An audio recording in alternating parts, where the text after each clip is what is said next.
Senate will come to order.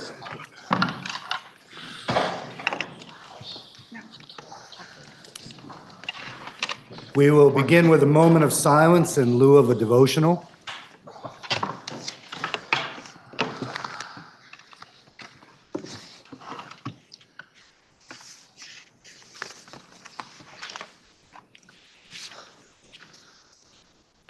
Good morning.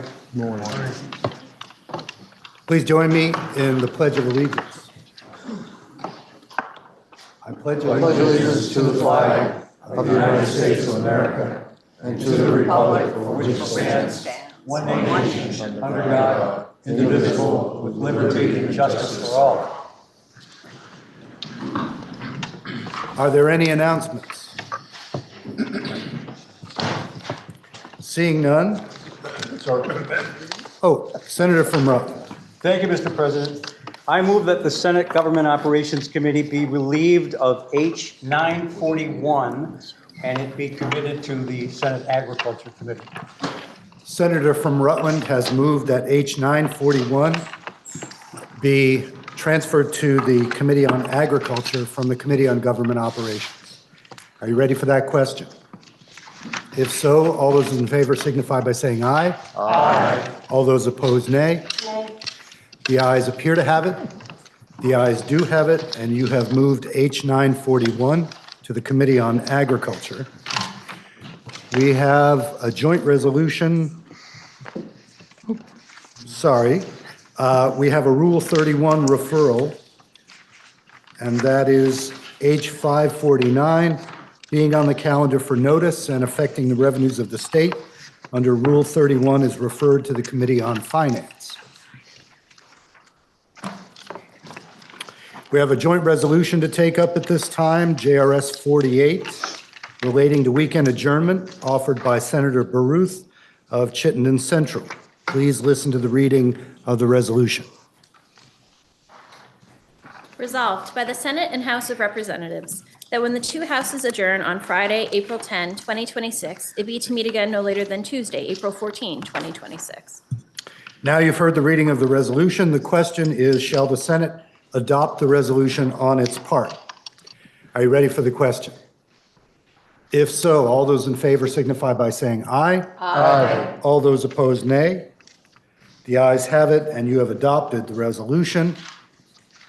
We have two appointments to be referred to their committees of jurisdiction. We have received these from the governor, and they are now being referred to their committees of jurisdiction. The appointments will appear in today's journal, which you will receive tomorrow. Brings us to the orders of the day. We will be passing over H 237 and H 733. And so we will move to H 508.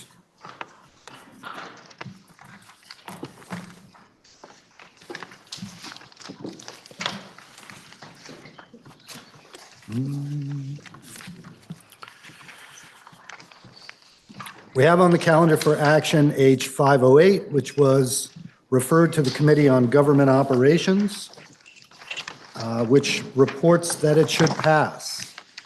Please listen to the second reading of the bill. H 508, an act relating to approval of amendments to the Charter of the City of Burlington. For the report on H 508, I would look to the Senator from Chittenden Central, Senator Wojciechowski. Thank you, Mr. President. H 508 came to us from the City of Burlington. Many years ago, the City of Burlington codified into its charter the bounds of its wards and districts, believing that they would never have to change them. Obviously, that is not the case, and things have changed. In fact, the City of Burlington has realized that they sometimes need to change those wards and districts outside of the decennial census because of the shifting population in the city. The City of Burlington sent us language to make it so they did not need to have a charter change to change their districts and wards, and that they could do it as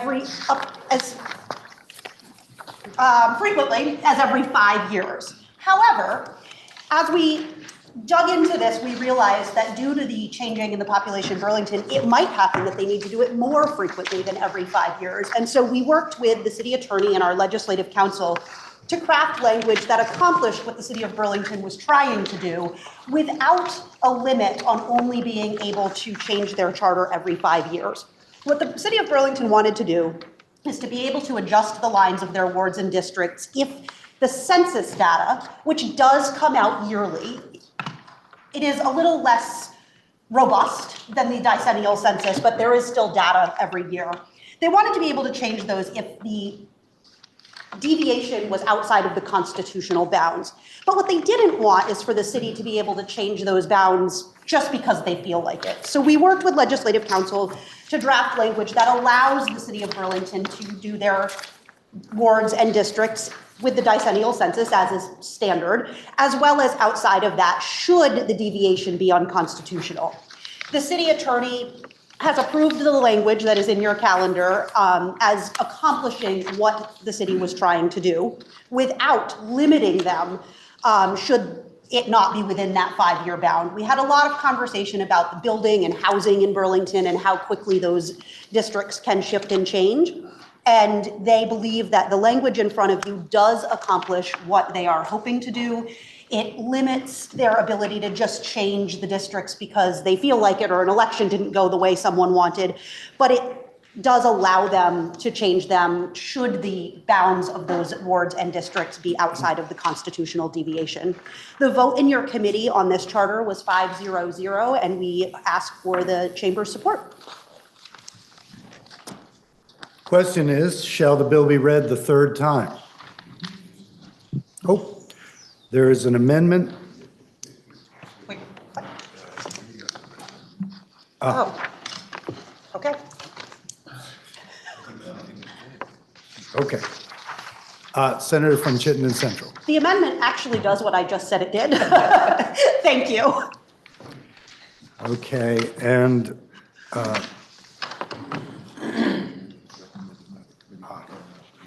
question is, shall the bill be amended as recommended by the Committee on Government Operations?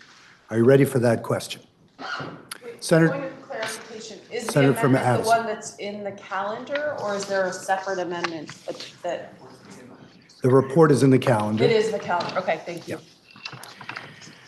Are you ready for that question?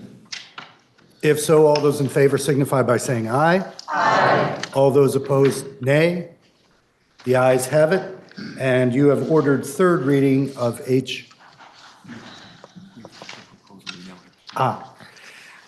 you have approved the amendment to H 508. Now the question is, shall the bill be read the third time? Are you ready for that question? If so, all those in favor signify by saying aye. Aye. All those opposed, nay. Nay. The ayes appear to have it. The ayes do have it. And you have ordered third reading of H 508. That completes the orders of the day. And I would look to the senior senator from Chittenden Southeast for a motion. Thank you, Mr. President. Pending announcements, I move that the Senate stand in adjournment until Wednesday, April 8th at 1 p.m. And if I might make the first announcement. You may. Thank you, Mr. President. Senate Health and Welfare will meet 10 minutes after the fall of the gavel. And also just to let the chamber know that this week is Public Health Week. And as we know, public health is about evaluating the effects, whether it's environmental, epidemiological, demographic, geographic, and others, on cohorts of people in the state of Vermont, and how we can improve their lives as a group, and the group improvement then demonstrating outcomes for groups of individuals, whether it's predisposition to disease, whether it is substance use disorder, whether it's in the prevention of social determinants of health. And so I'm just alerting folks to that. This is an important week for people who are in the area of public health, particularly for the Senate Health and Welfare Department, but for all of us, because we know health is underlies everything that we do in this chamber. So thank you, Mr. President. Senator from Windsor. Thank you, Mr. President. First of all, thank you to everyone who came to Mini Truck Day. Greatly appreciated. I left with no cupcakes, so that was a success. This week, the Climate Solutions Caucus is meeting on Thursday again. We have a special demonstration that's being held throughout the day, hosted by VEEP, the Vermont Energy Education Program. They will be in room 10, where we normally have our meetings, from 10 a.m. to 1 p.m. with a display that you can control that shows how electric grids work and what happens when one line goes down and how generation works. So if you've ever wondered how the grid works and you want a deeper hands-on understanding, this is like a 7th grade level education on the grid, hosted by VEEP, 10 a.m. to 1 p.m. in room 10. And then if you can't get enough, 12 to 1 is free pizza, where they'll be doing just a full display explanation of the kinetic features. So please join us. Senator from Wyndham. Senate Judiciary will meet at 9:55. Senator from Rutland. Thank you, Mr. President. Each year, there are a few resolutions that both chambers sign on to unanimously. One of those is to recognize Vermont's Eagle Scouts. Party lines never blur the accomplishments of our youth. In that spirit, the Vermont Eagle Scout celebration will be held Friday, April 24 in the State House with a House resolution, welcoming remarks, lunch program, and tour. Some facts about Vermont's Eagle Scout class of 2025. A total of 46 Vermonters achieved Scouting's highest rank. Williston produced the most Eagle Scouts with 7, followed by Jericho with 4, Manchester with 3, Swanton with 3. 33 cities and towns celebrated at least one Eagle Scout last year. 29 of Vermont's 61 troops celebrated at least one Eagle Scout last year. And in 2025, Scouts contributed 18,000 hours of community service, with 11,000 of those directly related to Eagle Scout leadership projects. According to Vermont's League of Cities and Towns, the total economic benefit from Eagle Scout projects provided to communities and nonprofits amounted to almost $400,000 last year. The resolution is complete and ready for co-sponsors. The resolution and a list of Eagle Scouts will be emailed to each of you. You are encouraged to review the Scouts, a list of Scouts in your districts. Should you want their home address for a congratulatory note, please see me. To sign on to the resolutions, I have a sheet, and I will also email you for your support. Thank you, Mr. President. Thank you, Senator. Senator from Essex. Thank you, Mr. President. Senate Agriculture will meet 15 minutes after the fall of the gavel. Senator from Windsor. Thank you. Senate Economic Development, Housing, and General Affairs will meet at 10 o'clock. And the Senator from Lamoille. Transportation at 10. Are there any further? Senator from Washington. Natural Resources will be at 10. Thank you. Are there any further announcements? Senator from Rutland. Government operations at 1:15. Any further announcements? Senator from Bennington. President, the Senate Education Committee will meet at 1:15. And the senior senator from Washington. Thank you, Mr. President. Senate Finance will meet at 1:30. Any further announcements?